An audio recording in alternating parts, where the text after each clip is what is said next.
Hey there, so today we have another beer talk, and this is about a wonderful new article that just came out on Men's Journal about YouTube beer reviewers. It's actually written by a friend of mine, Kat. We actually met in college through a mutual friend around 10 years ago, and somehow became working in the same industry. So that's really interesting. But talking about the article. So first to start off, there's a wonderful comprehensive list of different YouTube beer reviewers on there. So I think she did a wonderful job with the research and did a really cool job with the list. There's classics, there's Greg's Beer Reviews, there's Beer Geek Nation, there's also Joe's Beer and Arcade, there's All Things Beer, there's Massive Beer Reviews, there's Tasting Niche, there's one of my favorites, Chris Quinn of Beer Temple, Craft Beer Temple.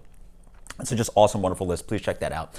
But also this video, I just want to reply to a few interviews that she did. So she interviewed Joe and Lauren Grimm. She interviewed Sam Richardson, and she also interviewed, I think, Brian of the Wilkie. So I actually did a collaboration with Brian of the Wilkie, and the Wilkie is a bar in Brooklyn, and I think it's really cool that they're a proprietor of a bar, and now they're doing beer reviews, because I think that's a great way to separate yourself. I think the YouTube forum for craft beer is actually really underrated, and I really like the format. Obviously, I'm biased, but still, I think it's really underrated. But to go back to Joe and Lauren, so one of the things they said is that YouTube is not the best for them to interact with the audience, and I certainly can understand that. For them, they are fantastic about replying to comments on YouTube from their fans, and they're just so vigilant about that. Obviously, they can't watch my videos and all these other beer reviews and reply to all those, so it's not the best audience for them, so I completely understand that.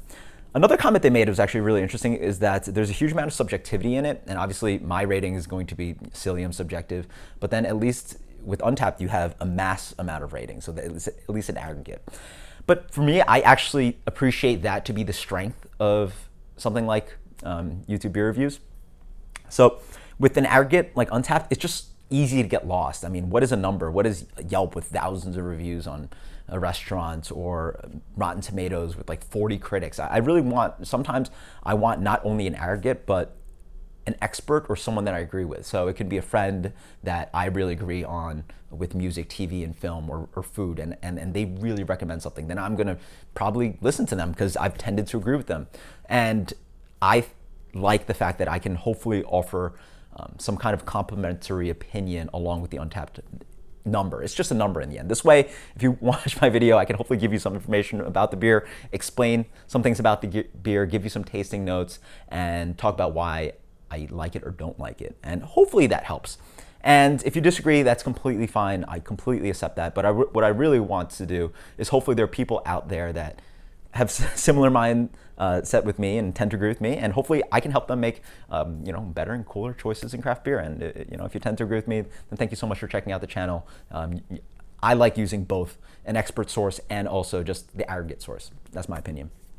Then there's also Sam Richardson, who of Other Half, who talked about the idea that with these kind of reviews, you skew what people think is quote unquote good beer. And to start off, I love Other Half. I've been drinking their beers since day one. I've drank a majority of their beers, and this is not to rag on them, but obviously the demand is for IPA, double IPA, and double dry hopped IPA and that stuff, and they pump out a ton of it. So no offense, like there's sort of the culprits of like suggesting what good beer and good beer is not, but I think it's a little funny. But in my opinion, yeah, sure, I guess I'm a culprit too.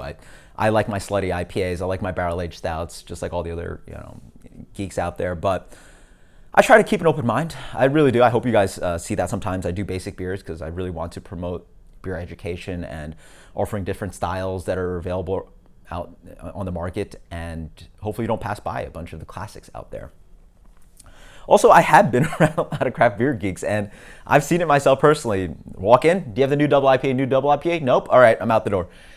I see a lot of that going on, and I really try to keep a much more open mind than that. I mean, there's a certain spectrum of it. I'm not the industry veteran who's gonna sit in the corner drinking Doppelbocks and dark milds and just angry at all the young people, but I don't know. I try to keep an open mind. You guys can hate on me if you think that I really have a closed mind about certain beers and certain styles, or I'm too focused in on this and that, but obviously as I get more and more into craft beer, palate develops, your flavors and everything, your opinions always change. So it's a wonderful journey, and I'm glad that everybody can follow that journey, and hopefully YouTube beer reviews and all that great stuff helps people make better choices and enjoy craft beer more. So please check out more of Kat's writing. Post in the comments below if you have any opinions. Until next time, cheers. Later.